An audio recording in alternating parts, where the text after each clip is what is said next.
Hello viewers, আসসালামু আলাইকুম সবাইকে। আজ মিনাস কিচেনে ভীষণ মজাদার ইলিশ মাছের লেজা ভর্তা বানাবো। সেই মজাদার ভর্তার রেসিপিটাই আপনাদের সাথে শেয়ার করব। আশা করি সাথেই থাকবেন। এই মজাদার ভর্তাটা বানানোর জন্য আমি 2টা ইলিশের লেজা নিয়েছি এবং সুন্দর করে ক্লিন করে এভাবে করে লেজার মাঝখানে বরাবর একটু কেটে নিয়েছি। এই দেখুন, এখন এই লেজাটাকে সামান্য একটু হলুদ আর লবণ দিয়ে মাখিয়ে নিব এইভাবে করে।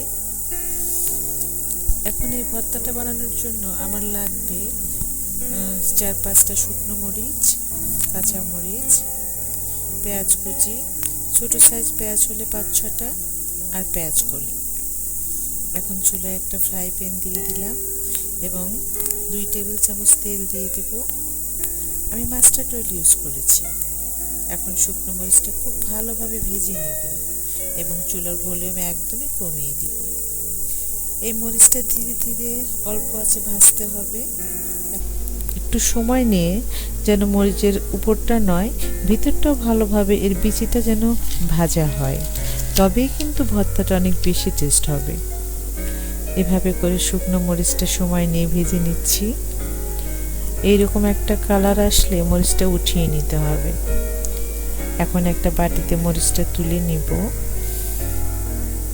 শুকনো মরিচ ভাজলে ভীষণ ভালো একটা ফ্লেভার আসে।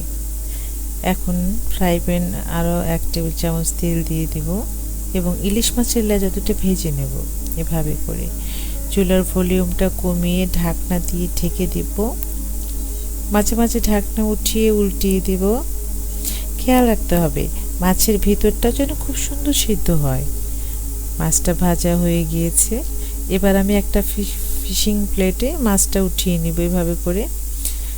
এখন ফ্রাই প্যানে আবারও 2 টেবিল চামচের মতো তেল দিয়ে দেব। তেলটা গরম হয়ে গেলে পেঁয়াজ কুচিটা দিয়ে দেব। পেঁয়াজটা কিছুক্ষণ ভেজে নেব। পেঁয়াজের মধ্যে একটু লবণ অ্যাড করব, তাহলে পেঁয়াজটা দ্রুত বাদামি হবে। ইলিশ মাছের এই লেজা ভর্তা গরম ভাতে ভীষণ ভালো খেতে। পেঁয়াজটা প্রায় বাদামি রং হয়ে এসেছে। এখন পেঁয়াজ কলিটা দিয়ে দেব এবং এভাবে করে ভেজে নেব। এটা খুবই সফট, একেবারেই কম সময় লাগে সিদ্ধ হতে। পেঁয়াজ কলি দিলে দেখতে যেমন সুন্দর হয়, খেতে ভীষণ মজা হয়। এখন শীতের সময় পেঁয়াজ কলি পাওয়া যাচ্ছে, তাই আমি দিয়েছি। কেউ যদি পেঁয়াজ কলি দিতে না চান স্কিপ করতে পারেন, চাইলে ধনেপাতা অ্যাড করতে পারেন। আমি দিইনি। আসলে ইলিশ মাছটা এত বেশি মজার, বাড়তি সাপোর্ট না দিলেও চলে। হয়ে গিয়েছে আমার পেঁয়াজ কলি ভাজা। এখন এটাকে একটা সার্ভিং ডিশে উঠিয়ে নেব। এখন ভর্তা বানানোর আগে লেজাটা ভালো করে বেছে নেব কাটা, কারণ মাছের লেজায় কিন্তু প্রচুর কাটা থাকে। এখন মাছটা এভাবে কাটা বেছে নেব এবং পরে ভর্তা বানাবো। মাছটা এখন এভাবে করে বেছে নেব। লেজাটা এভাবে ভেজে নিলে ইলিশ মাছের স্মেলটা খুব বেশি ভালো আসে। হয়ে গেছে মাছ বাছা। এই দেখুন, কাটা থেকে মাছ আলাদা করে নিলাম। এখন ভর্তা বানাবো। কাঁচামরিচগুলো আলাদা করে একটা বাটিতে রেখে দিব। এখন 3-4টা শুকনো মরিচ নিয়ে নিলাম।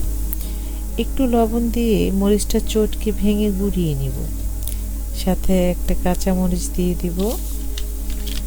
এখন শুকনো মরিচের সাথে ভেজে রাখা পেঁয়াজগুলি সুন্দরভাবে চটকে মিশিয়ে দেব এবং বেছে রাখা মাছের ভর্তা বানিয়ে নেব এভাবে করে। পেঁয়াজ মরিচের সাথে খুব সুন্দর করে মাছটা মথে নেব এভাবে করে। ভর্তা বানানো হয়ে গিয়েছে। এখন একটা বাটিতে ভর্তাটা উঠিয়ে নিব। আশা করি রেসিপি ভালো লেগেছে। ভিডিও ভালো লাগলে লাইক কমেন্টস করে জানাবেন। এইরকম মজার মজার রেসিপি পেজ ফলো করবেন এবং চ্যানেল সাবস্ক্রাইব করবেন। আজ বিদায় নিচ্ছি। সবাই সুস্থ থাকবেন, ভালো থাকবেন। সামনের ভিডিও দেখার আমন্ত্রণ রইল। আল্লাহ হাফেজ।